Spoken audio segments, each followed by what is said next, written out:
Alors bonjour, pour ma présentation intitulée Artificial Model Characterizing the Tensile Behavior of a 3D Printed PLA Model and Comparison with the Experimental Model.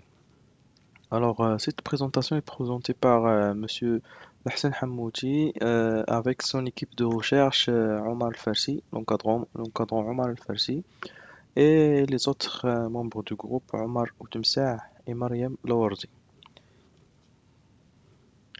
Le plan de cette intervention, premièrement, je vais parler un petit peu sur introduction processus de fabrication additif, principalement les paramètres de processus. Deuxièmement, les outils de l'intelligence artificielle. Troisièmement, l'application avec MATLAB. Quatrièmement, les résultats et discussions. Cinquièmement, la conclusion et les perspectives. Alors, comme vous savez, l'impression à fabrication additive, on dit aussi l'impression 3 dimensions, c'est l'application successive de couches de matériaux adjacentes en utilisant en liaison simultanée entre elles. Alors, les principes, vous avez quatre principes de la fabrication additive, soit extruder un matériau fondu ou bien semi-liquide, c'est-à-dire on va faire fondre un matériau ou bien un matériau semi-liquide, on va le mettre à des emplaces bien déterminé. Deuxièmement, solidifier sélectivement une résine liquide photopolymère. Troisièmement, coller sélectivement ensemble de granulés de poudre très fine. Ou bien le quatrième principe, c'est le laminage.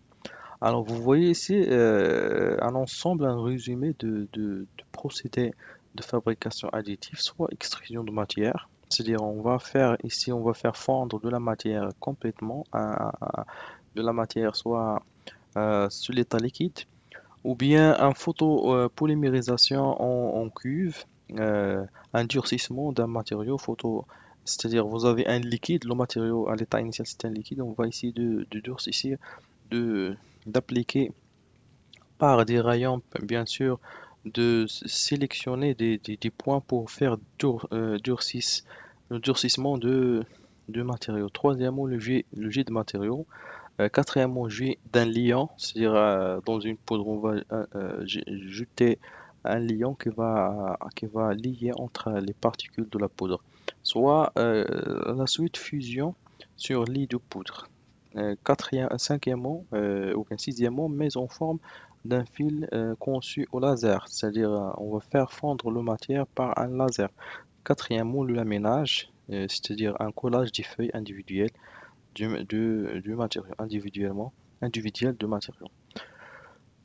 Deuxièmement, le paramètre de processus. La FDM est un processus complexe avec un grand nombre de paramètres qui influent la qualité des produits et les propriétés des matériaux, ainsi que la combinaison de ces paramètres est souvent difficile à comprendre, c'est-à-dire euh, les paramètres de la pièce imprimée finale, ils dépendent de plusieurs paramètres, soit par exemple l'épaisseur de la couche, la vitesse d'avance, la température, le motif de remplissage, la densité, ainsi que l'orientation, ainsi de suite.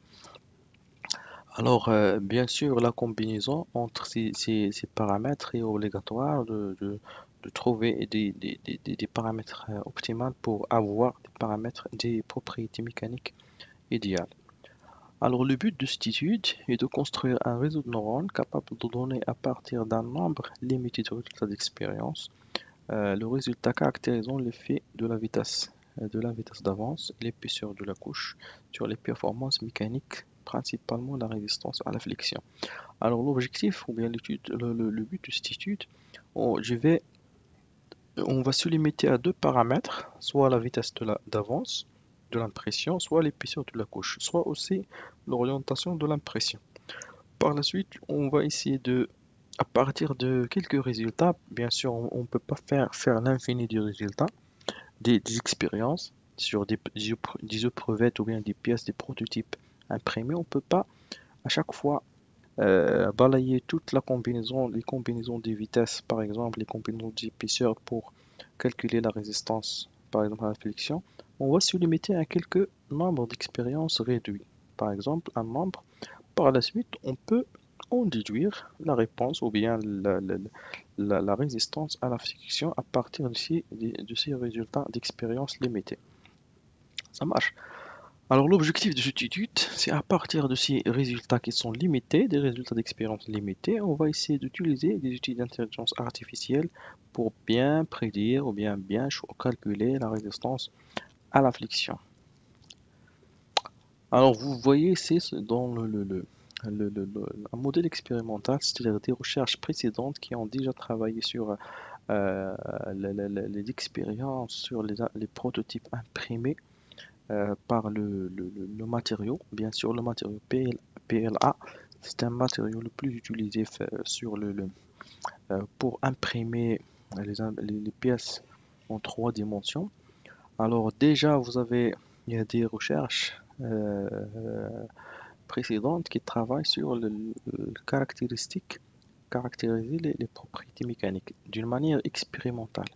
Alors sur le tableau ici, bien sûr, on a trois vitesses d'avance. On se limite à trois vitesses d'avance et vous avez trois épaisseurs de couche, quatre épaisseurs de la couche. Bien sûr, en général, vous avez un nombre d'expériences. Chaque fois, on va calculer, on imprime une éprouvette et on a un résultat. Ça marche. Alors, on peut voir ici, par exemple, la résistance à la flexion en fonction à l'épaisseur de la couche, en fonction aussi de l'orientation. On peut voir que l'orientation par exemple, en edge a une résistance plus supérieure que les deux autres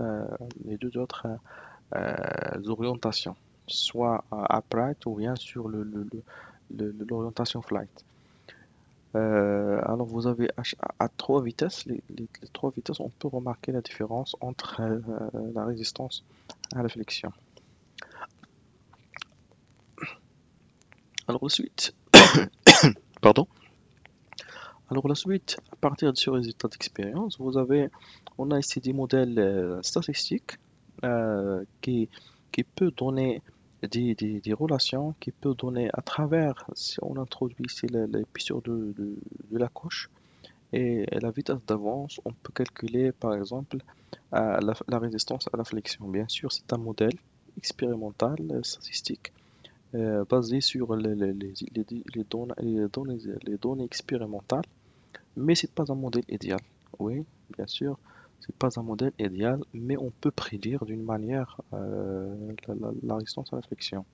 Les outils d'intelligence artificielle, troisièmement, montrent sa grande puissance de reconnaissance et des apprentissages.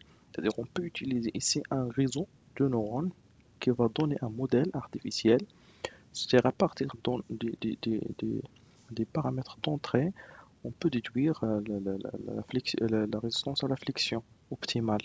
Hein. C'est-à-dire on va utiliser, au lieu d'utiliser un modèle expérimental statistique, on peut utiliser un modèle artificiel. Alors bien sûr, sur le logiciel MATLAB, on va essayer de construire un modèle artificiel avec deux inputs, c'est-à-dire deux variables d'entrée et une variable de sortie. Alors la vitesse d'avance, l'épaisseur de la couche, à la sortie vous avez la résistance à la flexion. Alors bien sûr, on va créer le réseau, on va réaliser un entraînement de réseau, il va s'entraîner bien sûr sur les résultats d'expérience. Par la suite, à l'entraînement, on peut voir la régression. Alors cinquièmement, les résultats et discussions. On peut voir ici la réponse, ou bien une comparaison entre la réponse donnée en bleu, la réponse donnée par le réseau, la, la- la- la réponse donnée par le réseau de neurones, le modèle artificiel. En rouge, ce sont le modèle, en rouge, c'est le modèle mathématique ou bien expérimental, statistique. Ça marche. En jaune, ce sont les valeurs réelles d'expérience, c'est-à-dire les valeurs réelles d'expérience. Alors, on peut voir ici un entraînement. Bien sûr, le modèle artificiel est plus proche, bien sûr, à une erreur, bien sûr. C'est-à-dire, on peut par la suite, bien sûr, on va améliorer le modèle. Ça marche pour avoir un modèle plus performant. Alors, ici, pour le premier, le premier orientation, la deuxième orientation, la même chose. Alors l'orientation en Edge, vous avez le modèle expérimental. Alors en bleu, le modèle expérimental statistique. En rouge, c'est les sorties de réseau de neurones. En bleu, en jaune, ce sont les données réelles d'expérience. La même chose pour le troisième cas. Alors, conclusion et perspective. Les caractéristiques mécaniques d'une pièce imprimée en trois dimensions sont difficiles à déterminer et à maîtriser, mais en utilisant les outils de l'intelligence artificielle, nous sommes en mesure de construire des modèles artificiels puissants qui peuvent donner une relation caractérisant les caractéristiques mécaniques et qui prend en compte bien sûr un maximum de paramètres de processus. Bien sûr, par la suite, on va essayer de développer des modèles artificiels qui prennent en considération le maximum possible de paramètres. Alors ici, dans cette présentation, j'ai pris juste, dirons, trois paramètres, la vitesse de coupe, la vitesse d'avance, l'épaisseur de la couche et l'orientation. Alors par la suite, on peut aussi ajouter d'autres paramètres, c'est-à-dire on va essayer de trouver ou bien de construire un réseau un peu performant, c'est-à-dire il peut par la suite vous donner les paramètres d'entrée optimale pour avoir une meilleure réponse à la sortie. Et merci pour votre attention.